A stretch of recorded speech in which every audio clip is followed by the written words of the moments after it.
Yo, what's going on, everybody?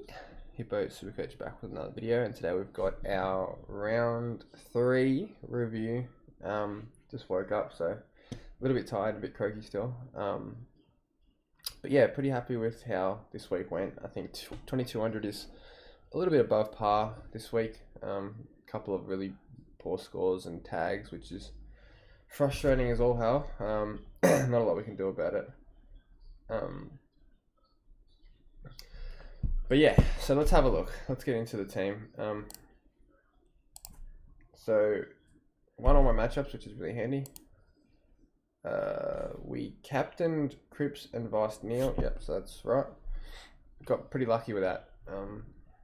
Could have captained Miller quite easily, but I think GWS is definitely a team we have to watch out for now, just because it seems like they're going to tag, sometimes double tag if they put a really good midfielder. I think they play Freo this week, so Brayshaw's probably screwed, and Melbourne next week, so Petrarca is going to be in a bit of strife as well. So definitely we have to watch out for GWS, and apparently North Melbourne, because they tagged Lockie Neal. And Cripps got semi-tagged for a little bit. Nothing too crazy, but yeah, these taggers are doing my head in, man. It's so annoying. It really is. I thought they were dead, and I thought the tagging whole thing was over, but apparently not. So anyway, let's get into the team. Tom Stewart, solid as always. Not going too high of a ceiling this year, which has been annoying, but pumping out tons every week, so I'm happy with him. Jaden Short, thought he actually should have scored more. Seems like he drops off late in the games, but yeah, pretty safe average for a 105 plus, I would think. Jack Crisp, it's another pretty poor week from him. You have to hold him though. I think it's not really the biggest worry in the team at the moment, but it is still annoying nonetheless. George Hewitt, so he's been unbelievable. Yeah, plenty of midfield time and looked great in that midfield that had their full team. So Chera and Walsh played. Looks like they're going to be the wingers, and yeah, Hewitt, Kennedy, Cripps, they're the main guys in the guts. So love the way Carlton have structured their midfield, and I think it's going to be a good team, to be honest. Looked pretty ordinary in the second half though, so we'll see. Jake Bowie, so this was my trade in last week for Lockie Whitfield. Scored a couple points less than Whitfield, but I'm happy with it. Really good average with 99.3 and a break even minus 46 at 328k. Probably can average 90, which is good.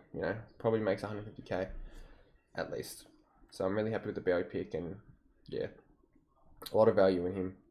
So McCartan 61, so he's my biggest problem at the moment with the 70 average. Everyone else has got an 80 or above, which I'm happy with. But yeah, the 70 average is a bit low.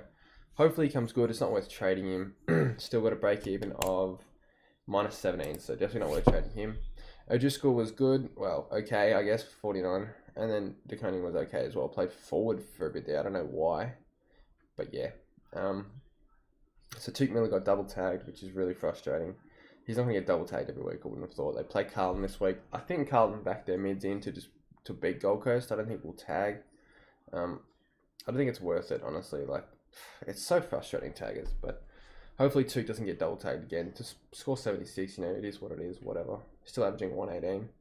So, he's a jet. Don't worry about him.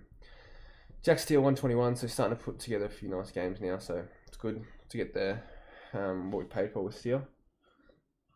Still want to see a bit more. Like, it doesn't look amazing yet, but I know he does start slow often in season, so nothing to worry about.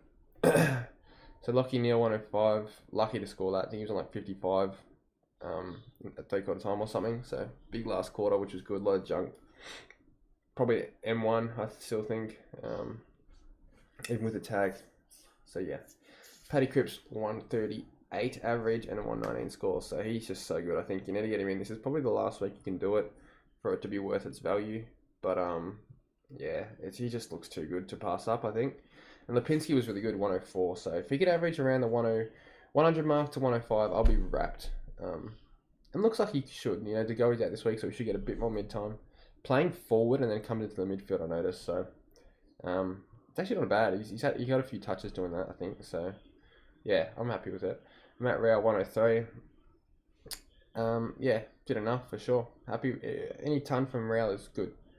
Horn Francis 67. Thought he'd do a little bit better, but I guess North just got destroyed, so it's probably not the best game for Horn Francis, but yeah, whatever. Nick Dacos 91. Great bounce back from the poor game last week, so happy with that. Stevens could actually get dropped, honestly. I'd be worried about him, his job security. Obviously we'll leave him for now, and he does have a 95, so he still has low break even? Break even 2. God, the way he's going, he might not even score that. So we'll see. Ward just looks shit. Like he has parts of the game where he's amazing, and then he just drifts and just goes completely missing. McDonald actually looks really good. I think he has sort of the same thing though, where he just missing too much of the game. So yeah, whatever. Grundy 96, pretty underwhelming to be honest. He's not what we thought he'd be. He plays Nick Nat this week, so only gonna get worse, I think. But yeah, it'd be nice to get a bit more from him. But whatever, 107 average, it is what it is. Jared Witt's 95, happy with that. That's all he needs to average 95 to 100, and I'm really happy. So yeah. Hayes 57, so probably gonna lose his job security soon. Yeah. It's a tricky one for him. Like he's good, but he's just not going to get that number 1 ruck role that your Cherries and Bruce have.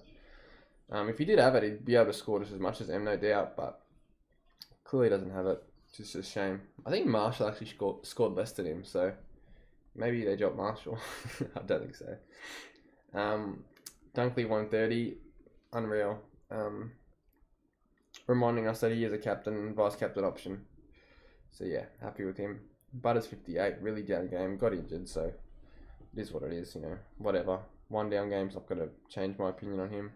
Cogs was unreal, 150, sort of makes up for Butters. I guess everyone has Cogs though, so don't need to worry too much about that. What's his break even, like negative 50? Yeah, negative 48, it makes 66k this week.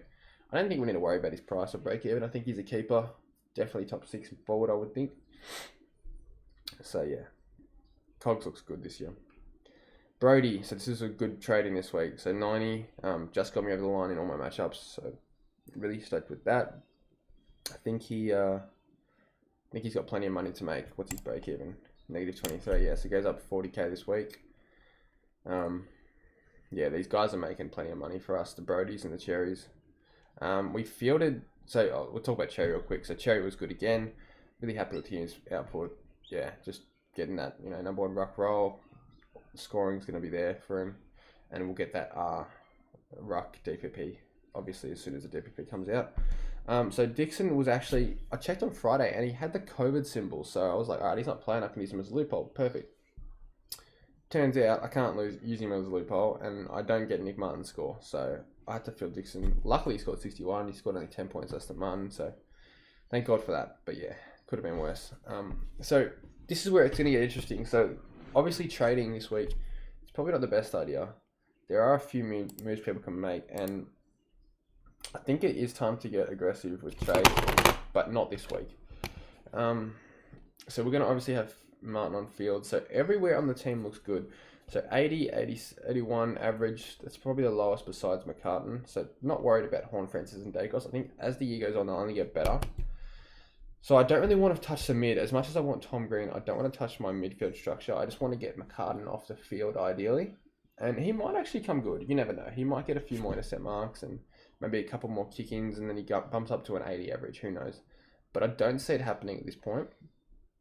So one play I'm thinking about doing, not this week, but next week. So this is provided Bruce has another big game. We're going to go Wits down to Bruce. So Wits will probably float around that same price. But at the end of the day, Wits is not really picked to be a keeper. It's going to be Gorn and Grundy. So creating cash gen and dropping him to Bruce isn't necessarily a bad idea when Bruce can average just as much, if not more, in that number 1 ruck role at GWS. I think he's got a lot more of a ceiling and a lot more potential. Obviously, durability is a big risk, but it's one risk I'm sort of willing to take, and I think it's a healthy risk in for this season. A lot of stuff has gone wrong. Like a lot of these primo mids are getting tagged. We're getting random primos dropping off. Gorn's not even good anymore. Well, he is, but like it's at the moment, it's really not clear who's going to be R1 and R2, and I just want to sort of, I don't want to make set plays until I know who they are, who the R1 and R2 is. And it seems like there's no clear cut. So to take a risk in the ruck is not a bad idea. Bruce, he needs a couple more games. And then Cherry can be R2. If Bruce if Bruce gets injured, I can swing Cherry up there because I know he'll get ruck DPP. So yes, that's the backup plan, as well as I've got Dixon. So Dixon can easily swing up there as well. So that's my situation. And then what I would do is I would probably go Paddy McCartan to Aaron Hall, and I could do that now. I could definitely do that now, but it's just like, I just don't think the time's right. Paddy McCartan's still got a little bit of money to make. It is kind of like a ballsy move, I guess, just trading Wids and trading Bruce that week early. But I just want to see one more week of Bruce. Make sure we know he's got the role for sure. I don't know about Flynn coming back. GWS are the worst team when it comes to trusting them and team selection and roles and blah, blah, blah. They're the worst team for that. But these are the trades I'm thinking about making next week. So obviously this week, we're not going to touch anything. We're going to back the team in to do what they did last week, maybe a bit more. But I mean, it does look good having Hall and then Bowie at D6. So, but yeah, just want to see one more week for Bruce. And who knows, Witts could go big this week. He plays Carlton. I don't think Pitnet's the greatest ruckman. So yeah, but coming into this week, we're going to obviously field Nick Martin, keep the field pretty much how it is. I think Durden played really well, but he's not. I still don't think he's field worthy over Martin. Averaging 40 less, so yeah, definitely not. In terms of vice captain, I think I'm going to go Lockie Neal against Geelong. How did he go against Geelong in his Brownlow year? He might have actually got tagged that game. 134, okay. Yeah, it's still good. And then we're going to go Tuke Miller captain. I don't think Carlton tagged Tuke Miller. Steele against Hawthorn is kind of tempting, but yeah. Back in Tuke to do what he does. I think Gold Coast might tag Cripps. I don't know who it'll be. It might be like a Nick Holman. But yeah, I don't know. But I don't think Carlton tag Gold Coast. I think Carlton back their mids in to beat them quite comfortably. And yeah, that'd be that. But that's the video, guys. 12 minutes for it. So yeah, not too bad. Let me know how you guys went. And what trades you guys are thinking of making, if any. And if you have any feedback for my team, let me know. I've got 153k in the bank, so a little bit of money in the kitty to play with. But yeah, I think we're going to use it next week. Make a few power plays. Maybe even use a trade boost next week. We'll see how we go. But I think if we can, we hold firm this week, save the trades, and then rounds 5, 6, 7, maybe onwards, we just start trading really aggressively. Try and get to that full primo, provided we get some rookies to downgrade to. But yeah, thank you guys for watching, and I'll see you in the next one.